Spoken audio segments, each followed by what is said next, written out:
أعوذ بالله من الشيطان الرجيم. بسم الله الرحمن الرحيم. Lutfi dan keluarga, barakallahu lakuma wa baraka alaikuma wa jama'a bainakuma fi khair. Alhamdulillah alladzi bi ni'matihi tatimmus shalihat. Segala puji bagi Allah Jalla Jalaluh yang karena nikmatnya kebaikan-kebaikan menjadi sempurna. Apa yang sudah terselesaikan pagi hari ini itu bukan karena upaya kita, tapi karena kemudahan yang Allah berikan kepada kita. Tiada kewajiban hamba kecuali mensyukuri nikmat tersebut, memuji Allah dan memujanya, dan yakin kalau bukan karena Allah, pernikahan ini tidak akan pernah terjadi.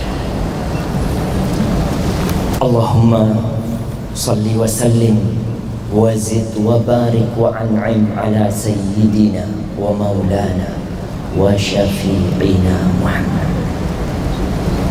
Ya Allah, semoga salawat, salam, berkah dan nikmat senantiasa Engkau tambahkan, Engkau curahkan untuk hamba kekasih, untuk baginda Nabi kita yang kelak akan memberikan syafaat kepada kita, Nabi Muhammad alaihi salatu wassalam, untuk keluarga beliau, untuk istri-istri beliau, dan untuk seluruh sahabat Nabi dan orang-orang yang meniti jalan hidup beliau. Amma ba'd.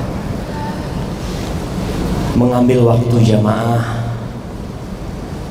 dan mengambil waktu Lutfi sama Kartika, yang mungkin dia juga nggak dengerin ceramah Ana sekarang juga, karena dia sudah sibuk merajut mimpi. Mungkin dia sudah mempersiapkan diri untuk apa, Allah yang lebih tahu. Tapi sebelum semua itu terjadi, kalau tadi disebutkan jamaah, betapa mudahnya agama Allah ini, tapi kita sering mempersulit diri kita.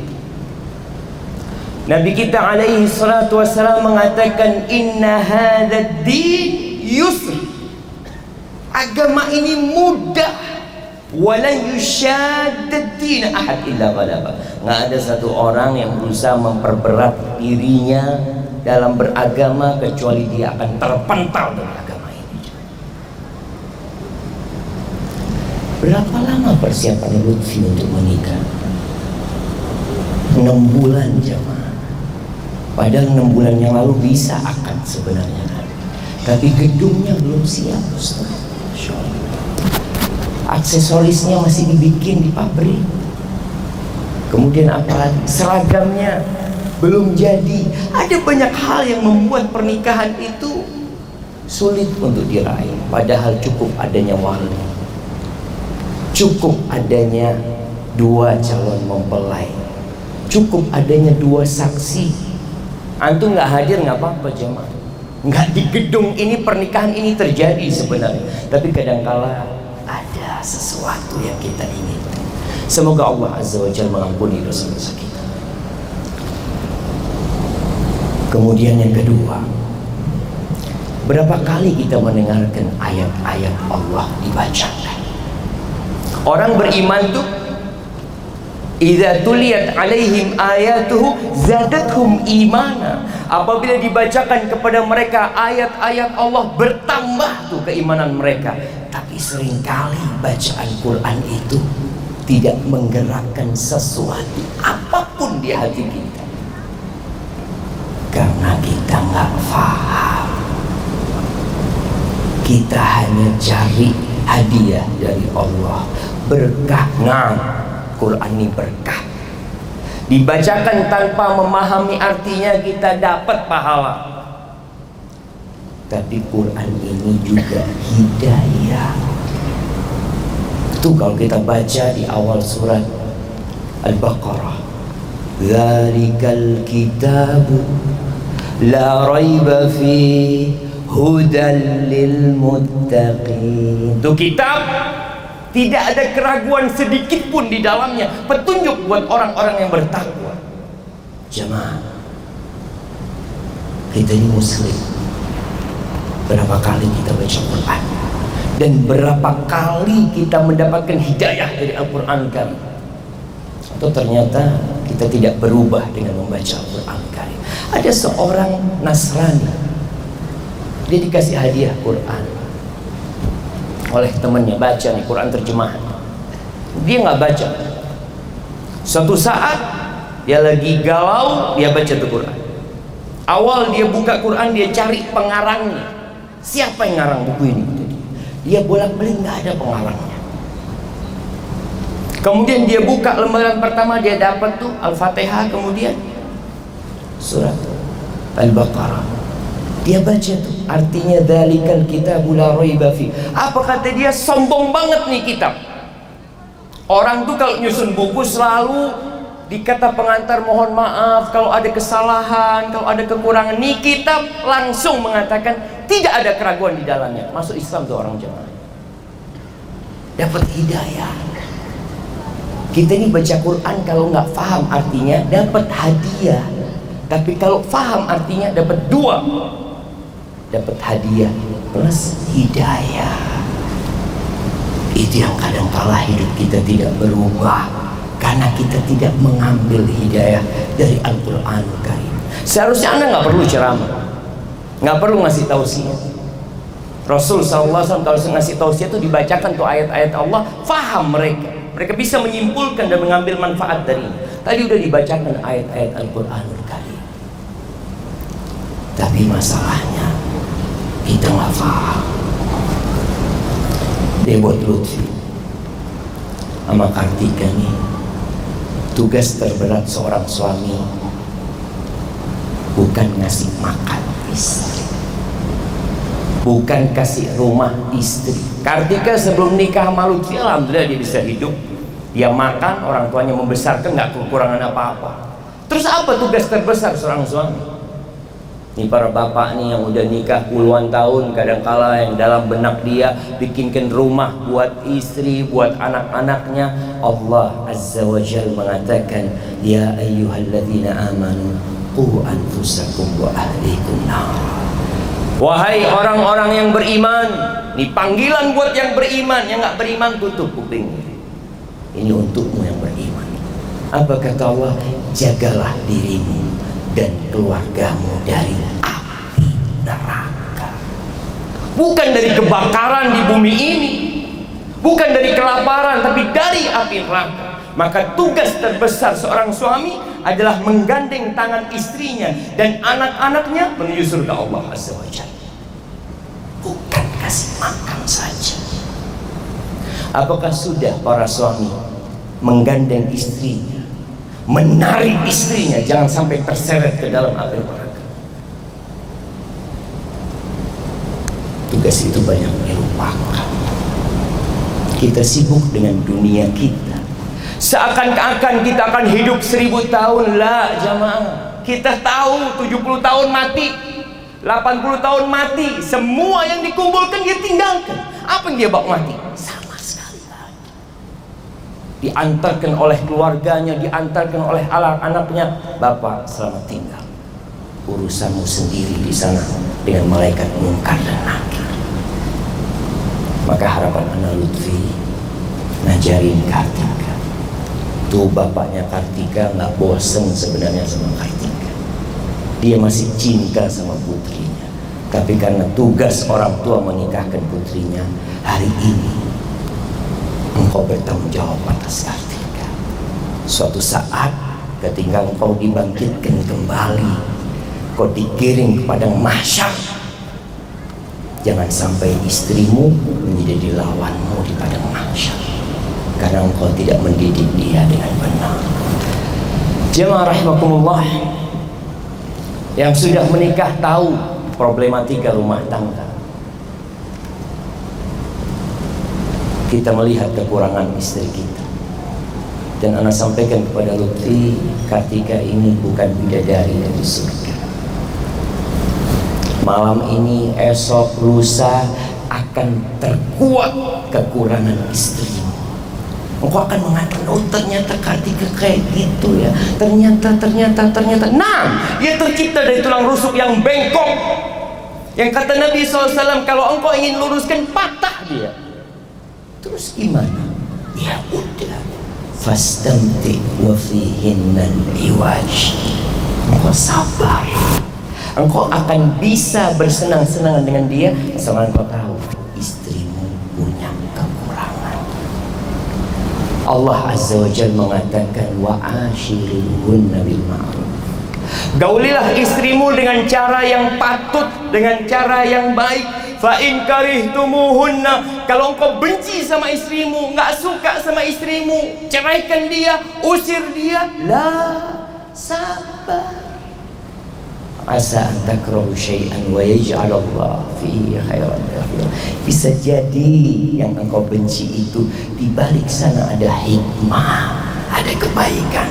Ini para suami tahu dengan kekurangan istrinya, tapi jangan lihat kepada kekurangannya. Engkau datang hari ini dan engkau menerima serah terima dari Bapak Kartika karena engkau melihat kepada kelebihannya. Maka prinsip itu hendaklah bersamamu sampai engkau meninggal dunia.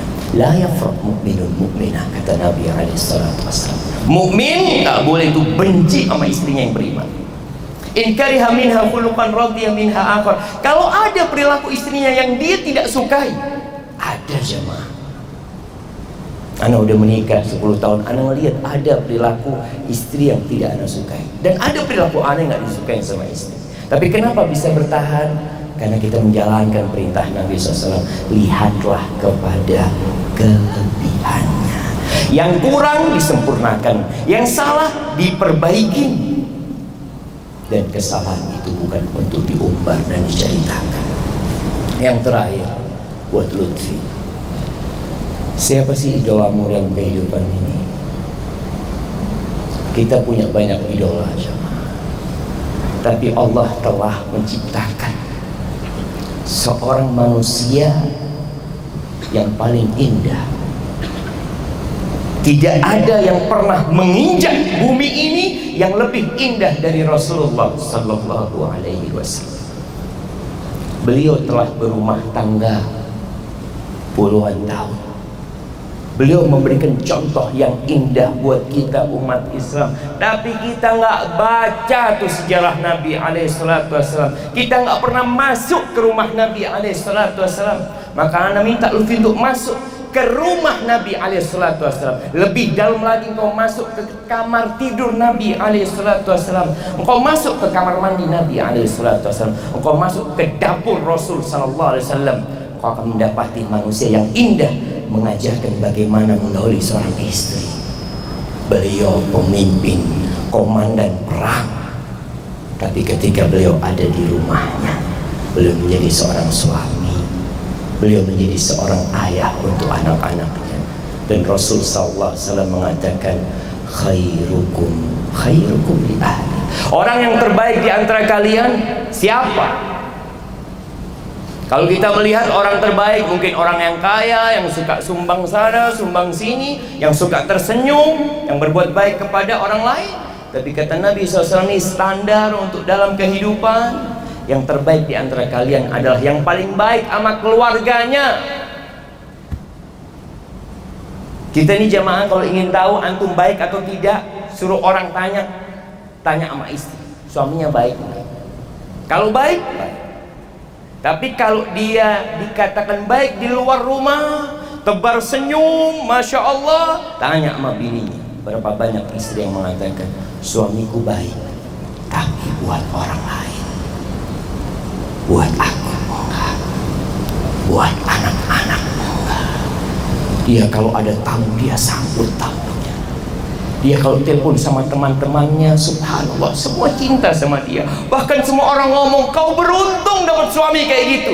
Sedangkan aku nangis. Maka jadilah engkau orang yang terbaik buat istrimu. Dan kata Nabi SAW, wa ana khairukum li ahli. Aku orang yang terbaik untuk keluargaku. Buat Kartika, semoga engkau mendengar suaraku. Di antara banyak yang kau pikirkan, hari ini ayahmu telah menyerahkanmu kepada putri. Terus apa yang harus dilakukan? Ketika datang seorang wanita kepada Nabi SAW, dia lagi konsultasi sama Nabi SAW. Ketika dia mau pulang, ditanya sama Nabi SAW, "Adzatu zaujin anti?" Apakah engkau punya suami? Iya Nabi SAW, aku punya suami. Kaifa anti lahu? Gimana sikapmu kepada suamimu? La alu illa ma'ajizdu. Aku selalu melayani dia, menghormatin dia, kecuali dalam kondisi aku nggak mampu. Lalu apa kata Nabi SAW? Unduri aina anti lahu, fa innama huwa jannatuki au naruki. Kau lihat bagaimana sikapmu kepada suamimu.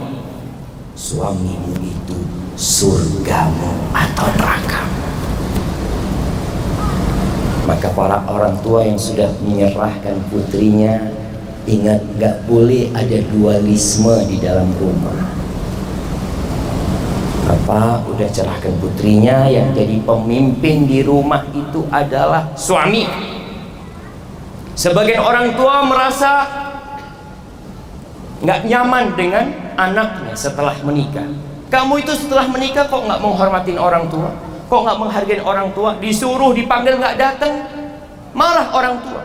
Bahkan menyatakan anak ini anak durhaka, nggak patuh sama orang tuanya. Sampaikan kepada ayah, ayah yang nyerahkan aku sama dia. Ayah yang nyerahkan aku sama dia. Aku nggak bisa keluar rumah kecuali dengan izinnya, bukan izin ayah lagi sekarang. Dia suamiku, dia yang bertanggung jawab di hadapan Allah Azza wa Jalla. Maka yang menjadi pemimpin adalah suami.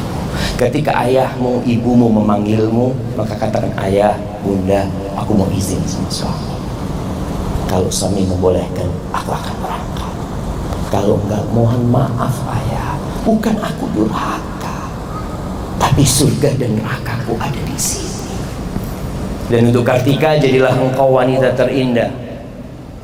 Hari ini engkau indah mungkin dipandang oleh orang banyak, tapi kata Nabi SAW tentang wanita terindah, khairun nisa. Siapa sih yang dikatakan khairun nisa? Allati idza nadarta ilaiha sarratka. Yang kalau kau memandang dia, Masya Allah, sejuk hati. Banyak wanita itu indah kalau dipandang orang, tapi tidak indah dipandang oleh suami. Kadangkala seorang suami kalau melihat istrinya bersolek, berhias, suaminya tanya, mau kemana? Nggak ada lagi pertanyaan itu. Kenapa? Karena engkau bersolek hanya untuk suami, bukan untuk tetangga, bukan untuk orang lain. Yang kedua, wa idza amartaha atau aga. Kalau disuruh, taat. Apapun perintah suamimu, selama perintahnya tidak bertentangan dengan perintah Allah, katakan sami'na wa ata'na. Wa idza ghibta anha, ini wanita yang indah. Kalau suaminya sedang tidak ada di rumah, wanita itu akan menjaga kehormatan dirinya, menjaga harta suaminya. Semoga engkau bisa melaksanakan tugas tersebut dan terus belajar, jangan berhenti menuntut ilmu bagaimana meraih surga bersama suami. Barakallahu lakum wa baraka alaikum wa jama'a bainakum fi khair. Wassalamualaikum.